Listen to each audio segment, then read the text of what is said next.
Hello, this is Yogeshwar again, and I'm back with my series on Saturn transit. In our previous videos, we did discuss about the Saturn transit, which is happening on November the 2nd, 2014, for the zodiac signs of Aries through Sagittarius. And this video will be 10th in the series, and we'll be discussing the zodiac sign of Capricorn, both as a moon sign and as an ascendant.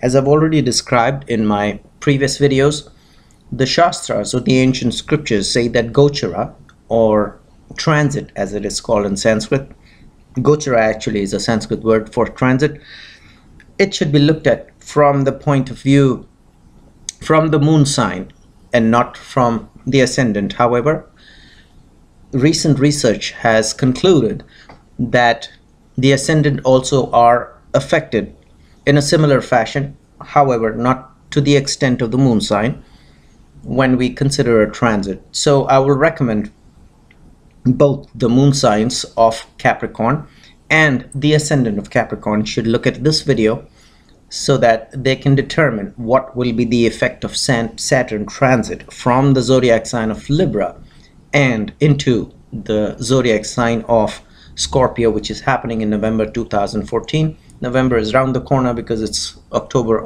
already, and I wanted to rush this so that I could finish the series.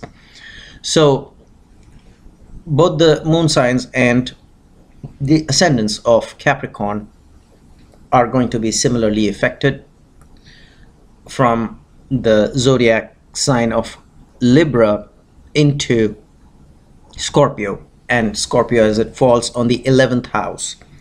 So as we all know that Saturn transit is an extremely important transit, more so because it's a transit which is a very, very long transit. Saturn will stay in one zodiac sign for approximately 2.5 years, so we have to be extremely careful as compared to a planet like a moon, and we consider moon as a planet in Vedic astrology, where moon stays in one zodiac sign for approximately 2.25 days, which of course may not be as important as compared to a Saturn transit because it jumps on to the other zodiac sign, and it may not affect us that much as Saturn, which stays in one zodiac sign for 2.5 years. So Saturn, being a karmic planet, actually comes as a blessing in our lives because we accumulate too much karma in our lives, both from the previous lives and this life, that if it does not come as a planet time to time through transits, through dashas, through antardashas, or main period or sub periods, then we may accumulate so much karma that we may not be able to handle it at the end of our life. So it comes actually as a blessing, and it rewards us and punishes us from time to time so that we are cleansed, or we are eased of our burden of karma which we carry in our lives. So here for Capricorn ascendant and Capricorn moon sign, Saturn will be moving into the 11th house. 11th house, as per the scriptures, for Saturn placement is not all that bad. It actually may be kind of good as far as income is concerned. So do not worry about this placement. It's actually a good news as far as income is concerned for the placement of Saturn in the zodiac sign of Scorpio in the 11th house for Capricorn ascendants and Capricorn moon signs. And once again, consider Capricorn moon sign as more important because the Shastras explain that this transits or Gocharas should be considered more through the moon sign, but do not ignore the ascendant of Capricorn as well. That's also not equally important, but important to some extent. Now, as far as the aspect of Saturn from the 11th house is concerned, it is going to be aspecting the Lagna, or the first house, both for the Capricorn moon sign and for the Capricorn ascendant. So be extremely careful about the effect of this aspect because the first house, as we know, represents the general body, the body in general, and health in general. So be very careful, do your meditation, your yoga, your greens, your salads, your exercise, everything which needs to be done. And of course, do your Saturn remedies, go to an expert Vedic astrologer and get Saturn remedies done.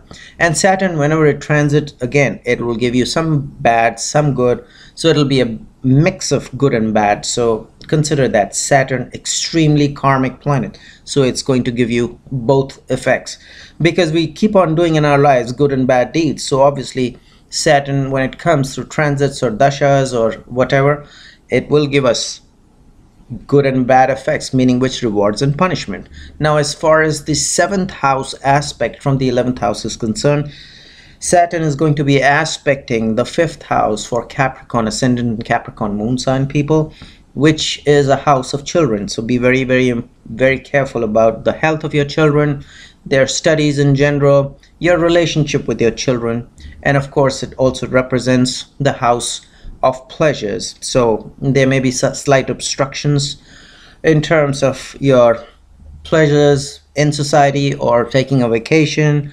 or any kind of pleasures. So that will be an obstruction. But like I said, keep doing your Saturn remedies. Consult an expert Vedic astrologer. Another aspect from the 11th house will be the 10th house aspect, which will fall in the 8th house. The 8th house is the house of longevity.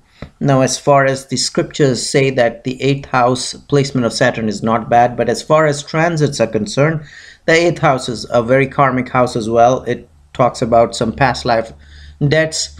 So the placement of Saturn may be a little challenging there, but once again, do your remedies. Go to an expert Vedic astrologer. And more so, look at the other transits which are happening in your birth chart. While Saturn is transiting Scorpio, there may be some benefic planets like Venus and Jupiter, which may actually be very, very beneficial to you. So they may, to some extent, nullify or balance the challenging effects of Saturn. So do not worry about that too much as far as Saturn is concerned, as long as your other planets are beneficial in your chart. Also look at what your dasha or your antardasha, meaning which your main period and your sub period is happening.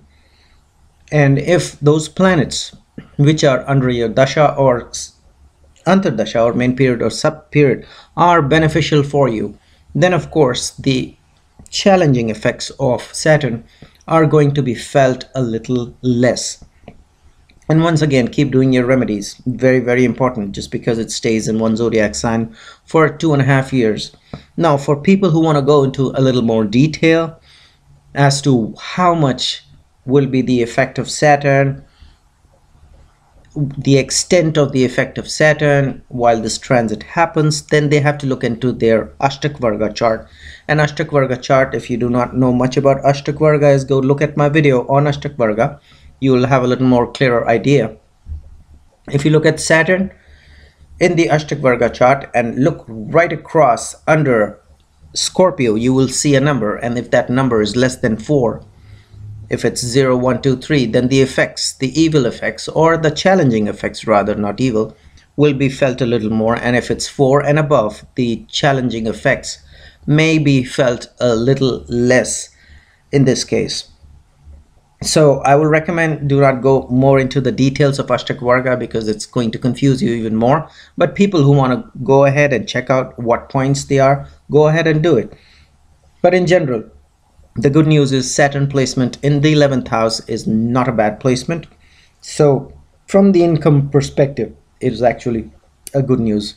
So that ends our discussion on the Saturn transit for Capricorn ascendants and Capricorn moon sign.